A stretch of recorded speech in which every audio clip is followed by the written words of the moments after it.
নমস্কার, আমি বৃষ্টি এসে গেলাম আমার আরও একটা নতুন ব্লগ নিয়ে।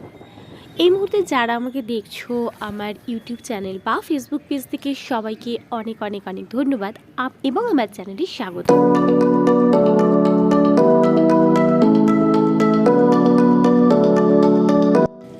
কয়েকদিন ধরেই আমার বর বলছিল যে এখানে নাকি খাদি মেলা এসেছে। তো প্রতিবারই খাদি মেলা যখন আসে আমি একবার করে ঘুরে যাই, যদিও আগের বারে আমি আসতে পারিনি। তো কদিন ধরেই বলছে, আমার নানান কাজের জন্য আসা হচ্ছে না। তো আজকে আমার দুই ছেলেরই পড়া ছিল, তাই আমি সন্ধ্যেবেলাটা একদমই ফাঁকা ছিলাম। ওই জন্য বললাম যে চলো তাহলে আজকে খাদি মেলায় নিয়ে যাবে বলেছিল, আর ওরও একটু দোকানের কাজের একটু ফাঁক ছিল, তাই জন্য আমরা আজকে বেরিয়ে পড়েছিলাম। আর বুঝতেই পারছো এসে গেছি খাদি মেলায়।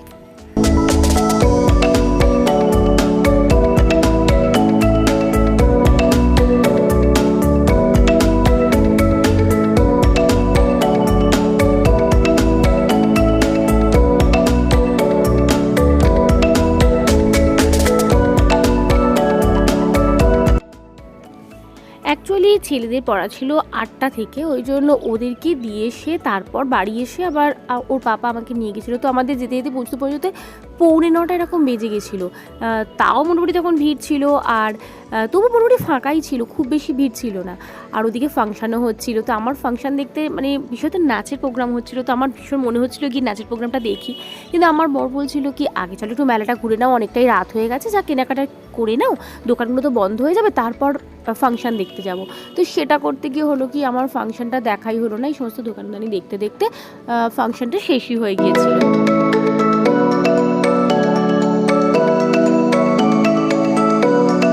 এবারে আসার আগে অবশ্য আমি ঠিক করেই নিয়েছিলাম যে খুব বেশি কিছু কেনাকাটা করবো না, কারণ কদিন ধরে আমাদের প্রচুর খরচা হয়েছে, কারণ ছোটো ভাইয়ের বিয়ে ছিল তখন প্রচুর শপিং করেছি।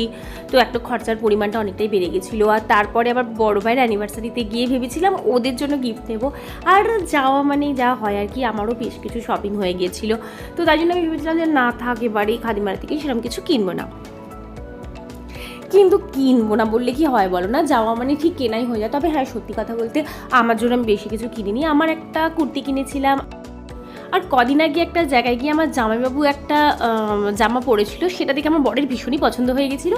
আর ও জিজ্ঞেস করেছিল, জানতে পেরেছিল, জামাইবাবু বলেছিল যে খাদি থেকেই ওটা কিনেছে। তো সেটার পেছনে আমার বর পড়েই গেছিলো যে ওরকম একটাও কিনবেই। তো সেটা এখানে পেয়ে গেছিলো, ওটা নিয়েছিল।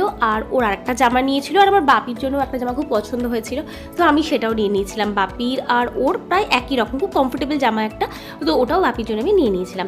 ব্যাস, আজকে আর সেরকম কিছু কেনাকাটা করিনি, কারণ ছেলেরও পড়ার ছুটি হওয়ার টাইম হয়ে গেছিলো, ওকেও আনতে যেতে হবে, ওই জন্য আর সেভাবে কেনাকাটা করিনি।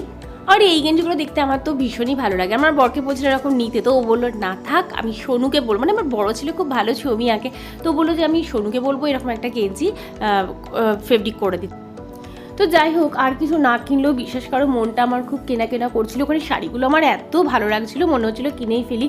আর বর বললো ঠিক আছে নেবে তো নাও, কিন্তু এমনভাবে বললো নেবে তো নাও, তো আমার আর মনটাই হলো না যে থাক বেচারার কথা ভেবে আর কিছু নিলাম না। তো এই ছিল আজকে আমাদের খাদি মেলায় ঘোরা।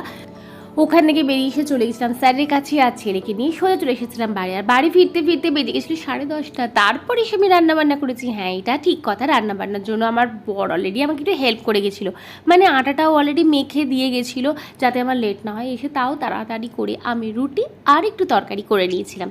তো আজকের মতো ভিডিওটা এই পর্যন্তই। কেমন লাগলো তোমরা জানিয়ে কিন্তু। Good night.